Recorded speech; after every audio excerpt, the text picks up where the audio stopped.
du récit à la scène, procédé de dramatisation au niveau de Sakuntala de Kalidasa. L'aperçu qui précède évoquant les enjeux divergents du récit épique et du drame amoureux laisse entrevoir l'essentiel de ce qui fait de cette histoire un sujet pour le théâtre. Le théâtre en Inde est avant tout un théâtre des sentiments, le lieu où jaillit le rasa, qui est l'émotion transformée en plaisir esthétique. L'expression de ces sentiments par le geste et par la voix, par le jeu et la poésie du texte. On n'insistera jamais assez sur cette indissoluble dualité constitue ce qui fait le théâtre. Dès lors, la métamorphose en intrigue amoureuse d'un récit généalogique apparaît comme un préalable nécessaire. De même que le surgissement des motifs. De même que le surgissement des motifs complémentaires de l'oubli et de la mémoire retrouvés intimement liés à l'amour. Intimement liés à l'amour dans la séparation et à l'amour dans la jouissance partagée. Les deux supports de l'intrigue amoureuse selon le traité d'art dramatique, mais il est d'autres procédés par lesquels c'est le niveau soutenu. Mais il est d'autres procédés par lesquels Kalidasa dramatise le récit. Certains sont de nature technique et appartiennent en propre au théâtre. Ainsi, l'introduction des personnages secondaires de confidents, en l'occurrence le bouffon, Matavia et les deux suivants de la princesse Anasuya et Priyanvada, permet de créer les conditions du dialogue, cadre nécessaire à l'expression des sentiments. On a vu que c'est en s'adressant au premier que le roi énonce poétiquement son amour pour Sakuntala qu'il déchiffre les signes de l'amour qu'elle-même éprouve, qu'il devine la jalousie de Amsapadika à travers l'allégorie de son chant, et que ce sont les secondes qui arrachent à l'héroïne l'aveu de sa passion naissante. C'est que c'est leur conversation, en l'absence de celle-ci, qui révèle au spectateur l'avancée de l'intrigue à l'acte 4, ainsi que l'atmosphère émotionnelle que suscite le départ imminent de leur ami. De même, à l'acte 7, c'est au tour du cocher d'Indra de jouer les confidents, en l'absence du bouffon resté à Hastinapura. Ces échanges n'ont pas qu'une fonction informative. Ces personnages, pour secondaires qu'ils soient, demeurent des êtres de chair et de sang, dont les propres émotions viennent croiser celles des personnages principaux, dont ils modifient subtilement l'expression, comme on le voit dans la colère de Sakuntala quand elle comprend que Priyanvada l'a percé à jour. D'autres tiennent au pouvoir que possède Kalidasa de doter ces personnages de sentiments humains à la fois profonds et délicats. On a évoqué l'affection paternelle de Kanva pour sa fille adoptive, qui joue un rôle important de l'instauration d'une atmosphère de douce mélancolie. À l'acte 4, quand le départ de Sakuntala est proche. De même, le roi n'a-t-il pas purement et simplement oublié la jeune femme à l'acte 5, à plusieurs reprises. À plusieurs reprises, elle ressent un trouble profond qui, sans déchirer le voile qui l'aveugle, lui laisse entrevoir un fragment de la vérité qui lui dissimule et conserve en cela, par-delà les conséquences surnaturelles de la malédiction et la fermeté que doit montrer un roi quand il doit décider quelque chose de l'incertitude de l'homme au moment du choix. Les sentiments d'Anasuya et de Priyanvada à l'acte 4 méritent également d'être mentionnés, qui se partagent entre la joie d'assister au bonheur de leur ami et la tristesse de savoir qu'ils ne la verront plus. Sakuntala elle-même, enfin, n'est pas seulement la parfaite héroïne amoureuse, successivement jeune fille timide, femme outragée, puis mère attentionnée. n'est pas seulement la parfaite héroïne amoureuse, successivement jeune fille timide, femme outragée, puis mère attentionnée en même temps qu'épouse fidèle. C'est aussi une jeune fille qui, dans l'ermitage où elle a été élevée, a développé une personnalité attachante qui transparaît dans ses rapports privilégiés avec la nature, dans l'affection qu'elle voue aux plantes qu'elle soigne, au fond orphelin qu'elle a adopté. Cet aspect de son caractère se manifeste de la façon la plus émouvante lors des adieux empreints de tristesse et de regret qu'elle leur fait.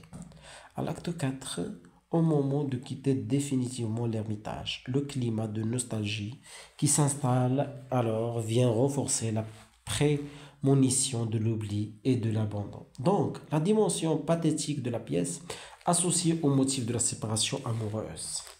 Le travail sur l'écriture, le travail poétique concourt lui aussi à la dramatisation du récit. Dès lors,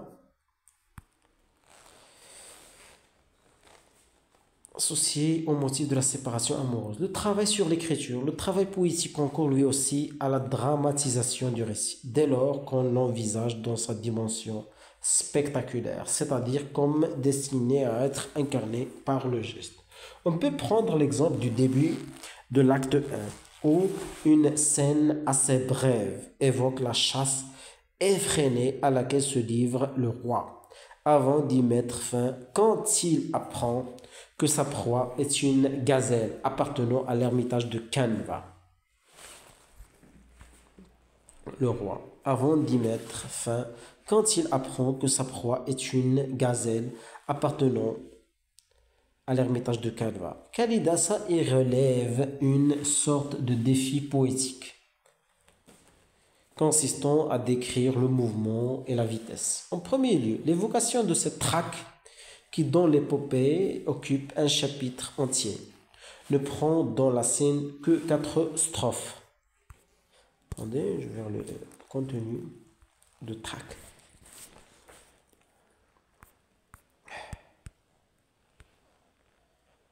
Traque.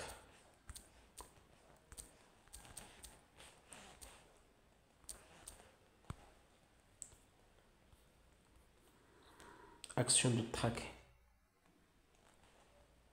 Fouiller un bois pour en faire sortir le gibier. Ah, d'accord. Où une scène assez brève évoque la chasse effrénée à laquelle se livre le roi, avant d'y mettre fin quand il apprend que sa proie est une gazelle appartenant à l'ermitage de Canva. Kalidasa y relève une sorte de défi poétique consistant à décrire le mouvement et la vitesse. En premier lieu, l'évocation de cette traque qui dans l'épopée occupe un chapitre entier, ne prend dans la pièce que 4 strophes, où la tension est à son acmé. La condensation poétique est déjà par elle-même une bonne représentation de cette vitesse. Mais le poète va plus loin. Non seulement, en effet, il recourt à tous les prestiges du style, c'est-à-dire aux figures, ornements en sanskrit, ainsi qu'à une savante élaboration syntaxique, mais il livre également une sorte de poétique de la description, reposant sur une phénoménologie du regard. Le roi, décrivant ce qu'il voit, analyse le bouleversement de la perception qu'engendre la vitesse. Strophe 4. Cela n'a pas pour seul effet de servir la force descriptive de la pièce. C'est aussi une mise en abîme de sa trame qui verra le roi successivement aveuglé par l'oubli, puis illuminé par la mémoire retrouvée. On a pu dire ou écrire que Kalidasa est plus poète que dramaturge. On a pu dire ou écrire que Kalidasa est plus poète que dramaturge, que ses strophes sont d'une grande beauté littéraire, mais que son théâtre est quelque chose de peu statique. Un tel jugement est entièrement erroné, dès lors qu'on étudie de près ses pièces, tout au contraire. Il apparaît essentiellement dramatique chez cet auteur comme ailleurs et en d'autres temps chez des auteurs tels que Racine ou Shakespeare. La poésie la plus subtile s'allie à la dramaturgie la plus efficace. Vous voyez? Plus efficace.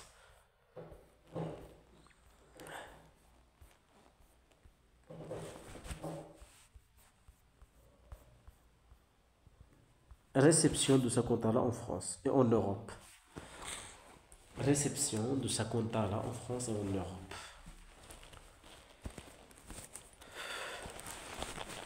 Pardon.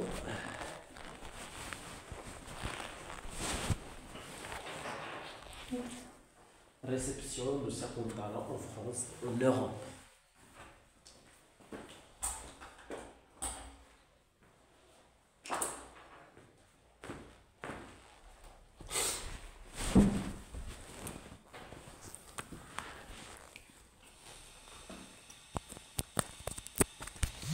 Orientalisme et indianisme au XIXe siècle.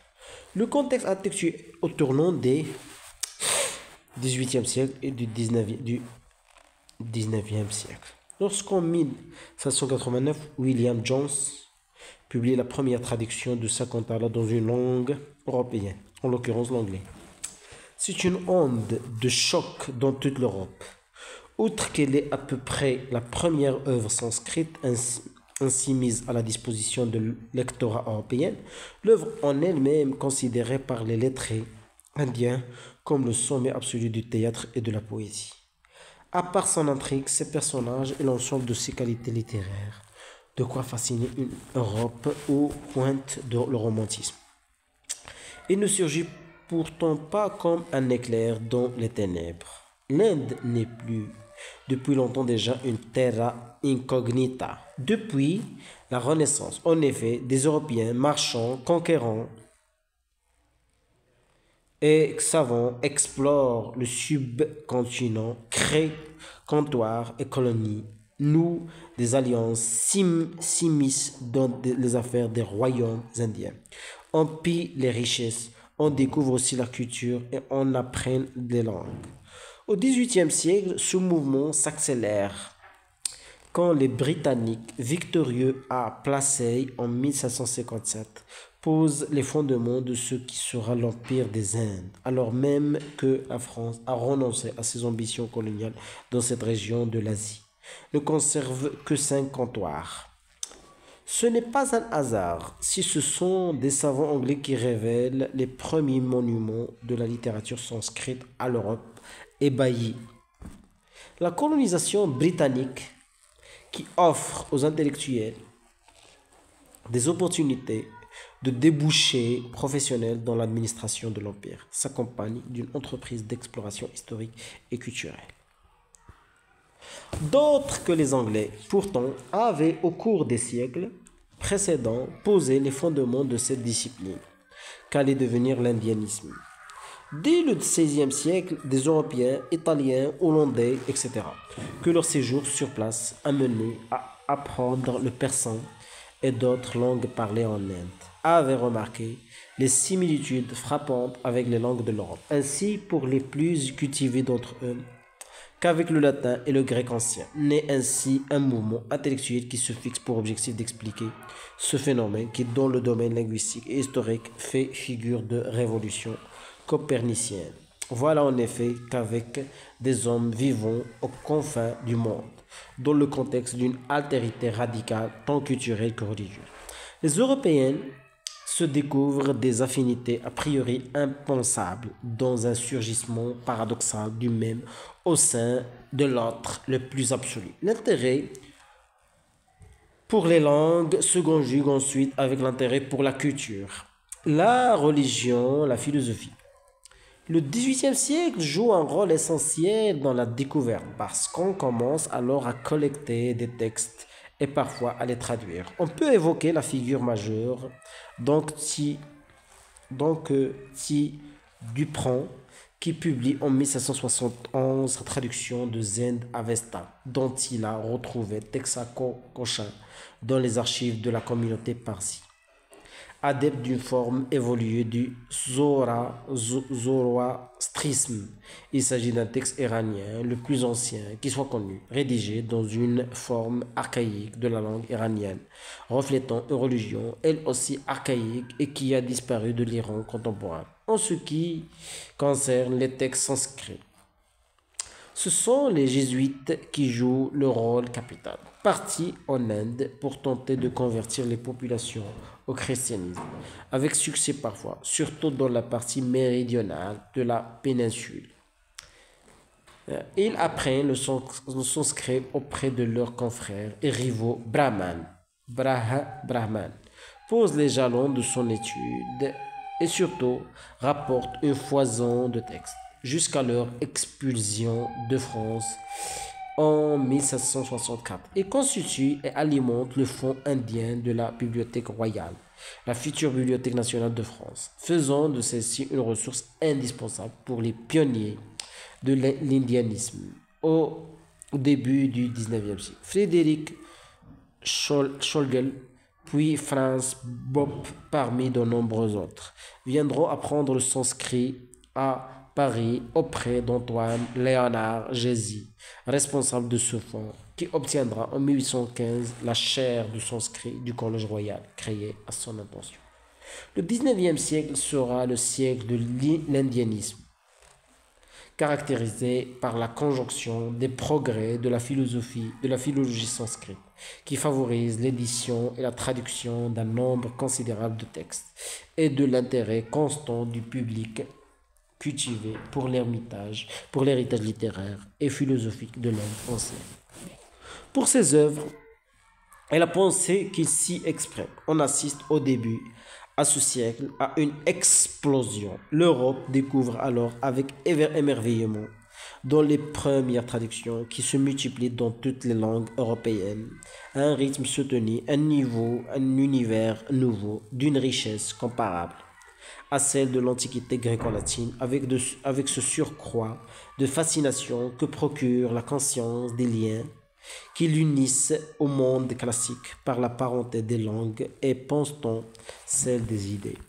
Pour s'en tenir au domaine francophone, on peut évoquer les traductions de Chézy, le premier indianiste français, l'Ermitage de Cadou, extrait du Brahma Purana, publié dans le journal asiatique, 1822, la mort d'Yajna Datta, extrait de Ramayana en 1826. La reconnaissance de Shakuntala à partir de la version en caractère bengali de la Bibliothèque royale avec un appendice d'épisode du Mahabharata qui en est la source. En 1830, révision en 1832. L'anthologie érotique Amaru en fait la moitié, publiée sous le pseudonyme d'Apudi en 1831. Suivront d'autres travaux plus scientifiques que ceux de Chézy, plus littérateur que philologue, à qui on a reproché de privilégier la recherche d'un style fleuri au détriment de l'exactitude. Son élève Eugène Bournoux, qui en 1833 lui succède au Collège royal, en a réalisé plusieurs, dont la plus célèbre est celle de Bhagavata Purana, publiée au milieu du siècle, suivie par nombre d'autres indianistes tels qu'Hippolyte Foch, Édouard Foucault, Abel Bergaigne, Sylvain Lévy, etc. Attendez un petit instant. Indianisme. Étude de la langue et de la civilisation. D'accord. Maintenant, je comprends. Un petit instant, je reviens.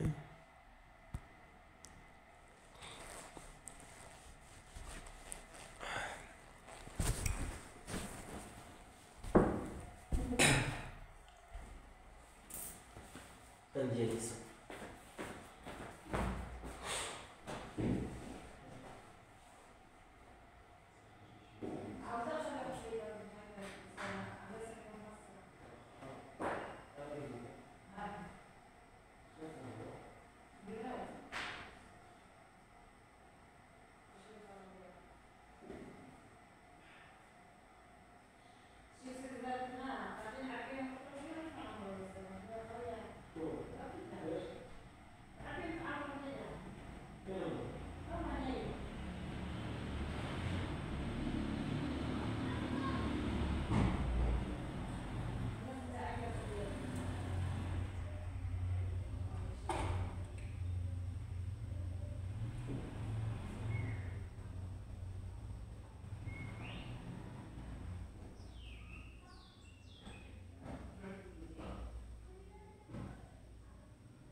La même provision s'observe dans d'autres langues, comme le latin, encore en usage chez les savants de cette époque. En allemand et même en grec ancien, avec les travaux nombreux de Dimitrius Galanas, qui connaissent cependant une diffusion moindre. L'anglais, quant à lui, se taille la part du lion, ce qui s'explique par la situation coloniale de la Grande-Bretagne et par le fait que peu à peu, les savants indiens apprennent cette langue. Parallèlement, se multiplient les études portant d'une part sur la langue, d'autre part sur la philosophie, la mythologie et la religion. La fondation par William Jones de la Royal Asiatic Society of Bengal à Kolkata en 1784 fournit un cadre favorable à la publication de travaux de recherche en indianisme. Parmi les premiers ouvrages qui ont fait date, on peut mentionner celui de Friedrich Schlegel sur la langue et la sagesse des Indiens. Naissance de la grammaire comparée. Donc je pense que c'est pas la peine d'en parler. La grammaire comparée. L'Antiquité retrouvée et le mythe de la langue originelle. L'Antiquité retrouvée et le mythe de la langue originelle.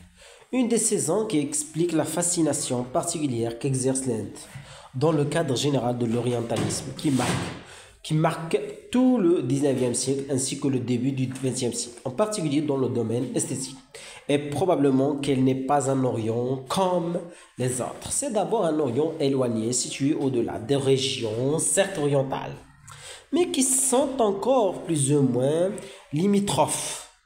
Leur frontière est l'autre rive de la Méditerranée avec lesquelles l'Europe est liée par des échanges plus constants et plus visibles.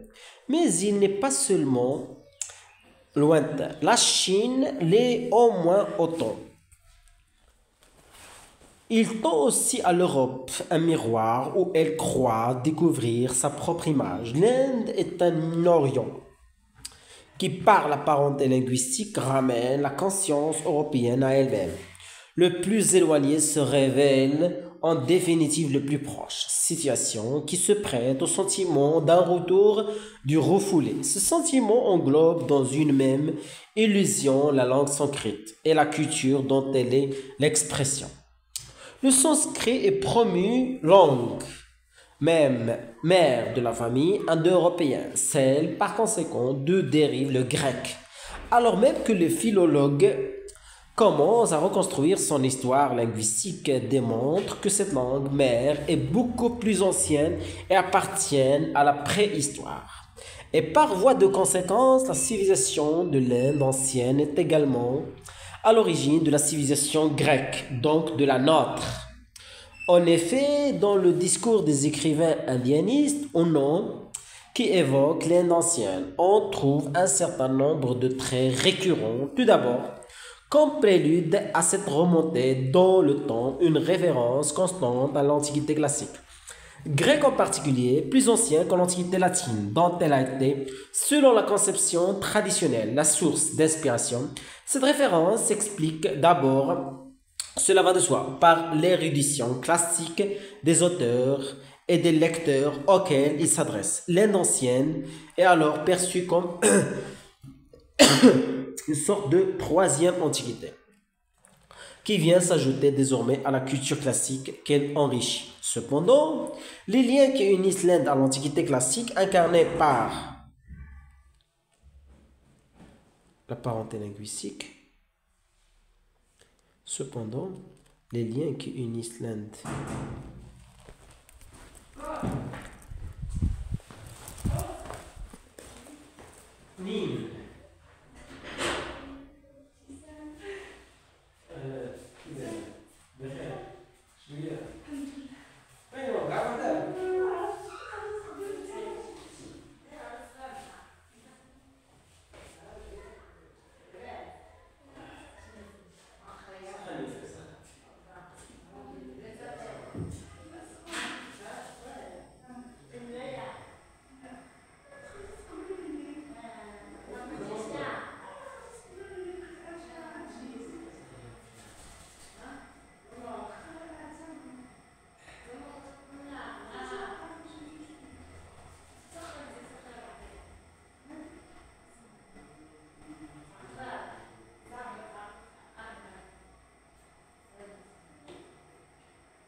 Tout d'abord, comprenez.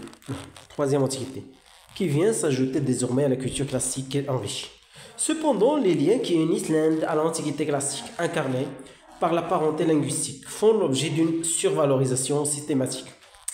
On en trouve un bel exemple dans cette phrase de Jésus, extraite de la présentation de l'Ermitage de Cordoue, 1822.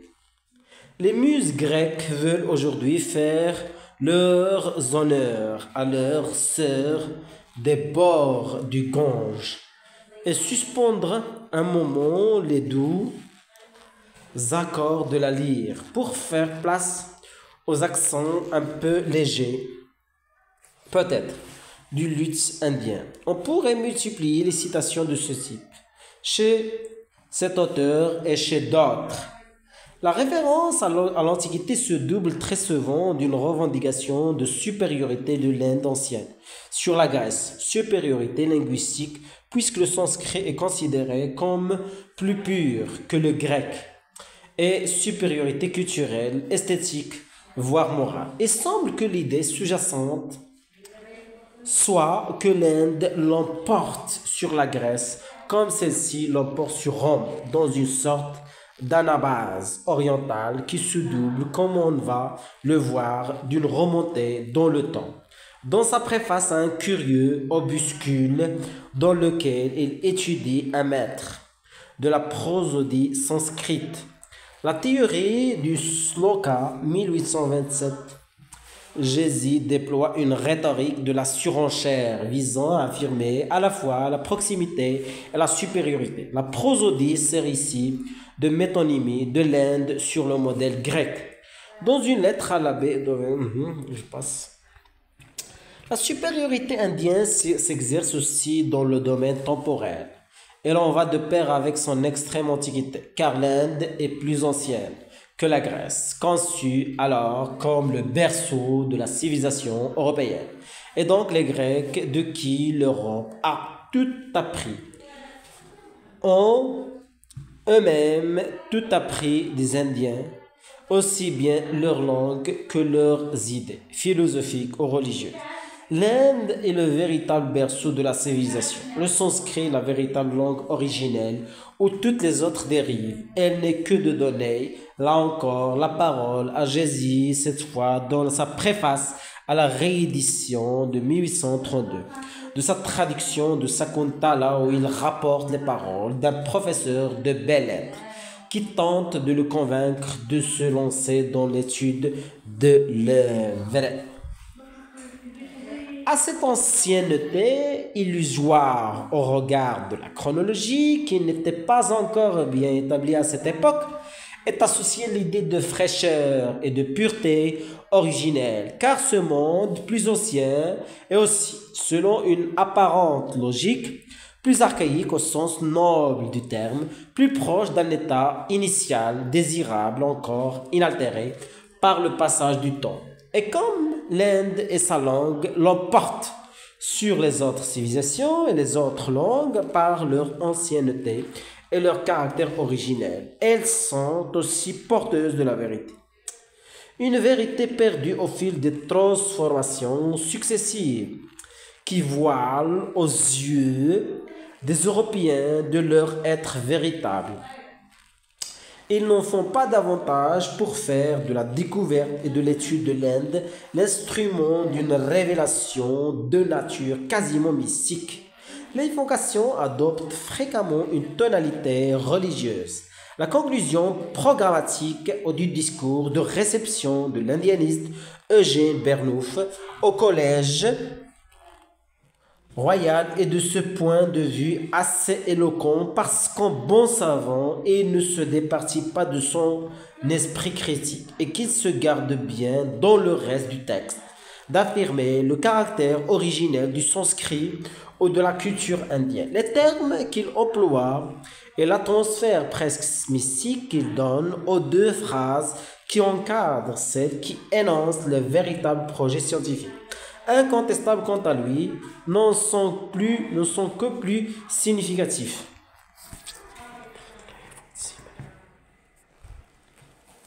L'Inde romantique et mystique. ce n'est pas important pour nous, cela. No es importante para nosotros. L'événement de Sakuntala.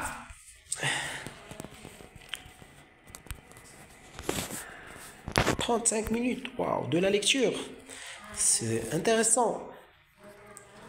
Maintenant, je suis en train de terminer parce que j'apprends comme ça. Je suis sous votre contrainte. L'événement Sakuntala, découverte de Sakuntala et première traduction. Selon Raymond Schwab, le 19e siècle est l'époque Sakuntala, ainsi qu'on l'a précisé dans la première partie de ce chapitre. Sakuntala est l'une des toutes premières œuvres de la littérature indienne à avoir été traduite par William Jones en 1789. Or, c'est aussi une œuvre littéraire susceptible d'intéresser un vaste public de lecteurs cultivés et de toucher de manière générale artistes et amateurs d'art et de poésie. La publication de 1789, la date de la Révolution française, la publication de 1789 est immédiatement saluée comme une révélation absolue et se répand très rapidement dans toute l'Europe. Dès 1791, George Forster publie à son tour une traduction allemande, non du texte sanskrit, mais de celle de William Jones. Gotz exprime son émerveillement dans une épigramme qui est demeurée célèbre et que quasiment tous les traducteurs de la pièce reproduisent dans leur préface, tant elle traduit l'impression suscitée par la découverte de la pièce.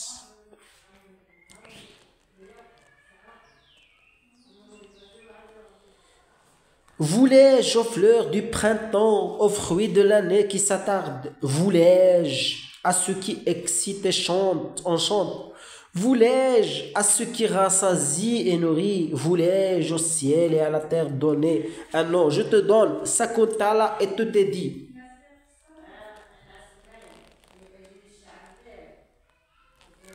Antoine Bruguière de Sorsum agit de même en 1803. Mais c'est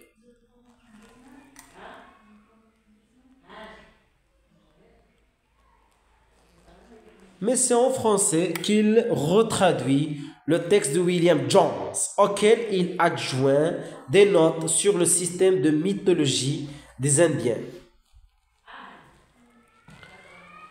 Quand traduite à elle de l'allemand de Forster, puis c'est au tour de Jésus de proposer sa traduction en 1830, accompagnée du texte transcrit dans l'écriture Nagari, l'écriture la plus couramment employée pour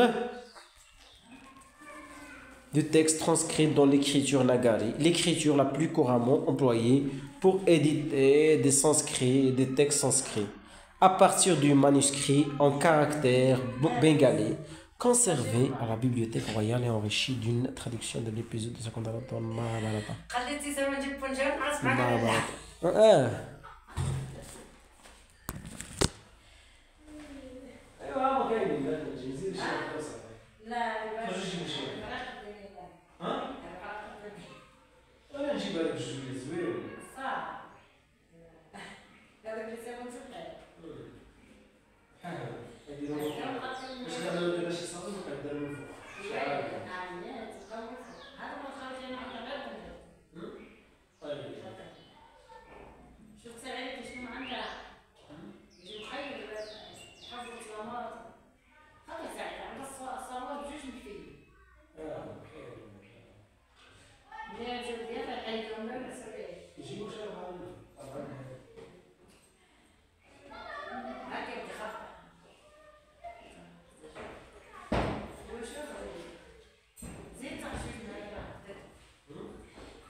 Le marbre.